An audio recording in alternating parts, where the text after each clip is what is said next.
exception of no helo, you'll be spending the vast majority of your time running this game flying from point A to point B.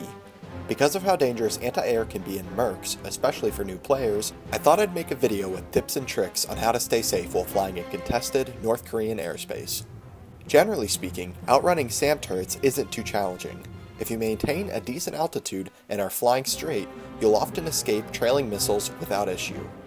However, if you need to actually fly into rather than over an area with SAMs, there are a few tricks and tips you can use to outmaneuver the enemy.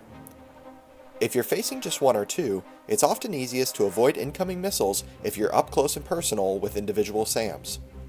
After they fire, remain still until the missile gets close, then just ascend and fly directly toward it. Meanwhile, open fire with whatever ordnance your current helicopter is equipped. Both the Mafia and North Korean Scout helicopters are perfectly suited for outmaneuvering and taking out pockets of AA. I use this tactic during any percent runs to verify the 3 of diamonds all the time without issue. Another easy trick for avoiding missiles is to fly low and utilize the geography around you. The terrain in-game is extremely rocky and mountainous, and it's usually not too difficult to find a hill or a cliff to hide behind if a SAM gets a shot off. It's a little counterintuitive to fly low, but I've found that it's usually the best way to outmaneuver the enemy. One useful fact about enemy SAMs is that they usually prioritize other aircraft in the area over the players. This includes the clusters of jets that randomly fly overhead. This can buy you some time to fly away or make a quick landing.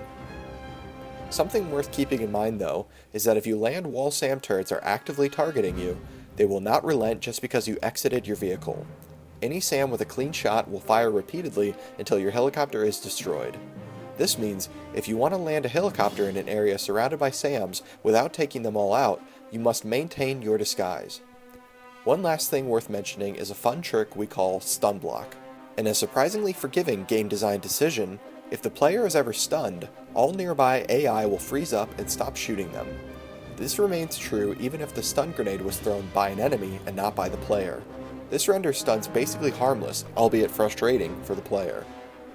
As it turns out, you can actually get into nearby vehicles while stunned if you're within the yellow boarding circle. What's interesting is that the game doesn't recognize you've regained control of the player. This means that you've got a few seconds where you can start making your escape without any enemies shooting you. This can be useful for flying into densely packed enemy territory, taking out an HVT, and making a clean getaway without any nearby SAM turrets or soldiers doing damage to your helicopter.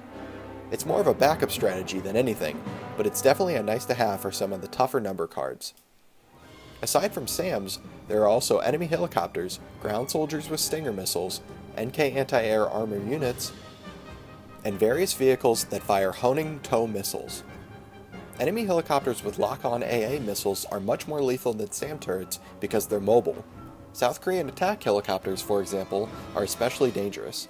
I usually just do my best to avoid them as much as possible if I have an NK disguise or am hostile with South Korea. Unlike SAMs, you can just fly 100 meters or so above these enemies to avoid being targeted. Ground soldiers with Stinger missiles can be dangerous because they do not provide any audible lock-on warnings before they fire, but I find that they rarely actually succeed in targeting you for some reason. I usually don't worry about them, but take them out if convenient. NK anti-air units are tricky to avoid, but don't do a critical amount of damage. I find that they either hit or do not hit. It seems to be more or less RNG based. Other than flying where they can't hit you, I don't think there's much you can do to outmaneuver these enemies.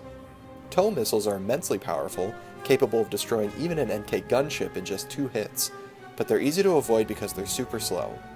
And that's about it. Hopefully this helps you fly more confidently in hairy situations.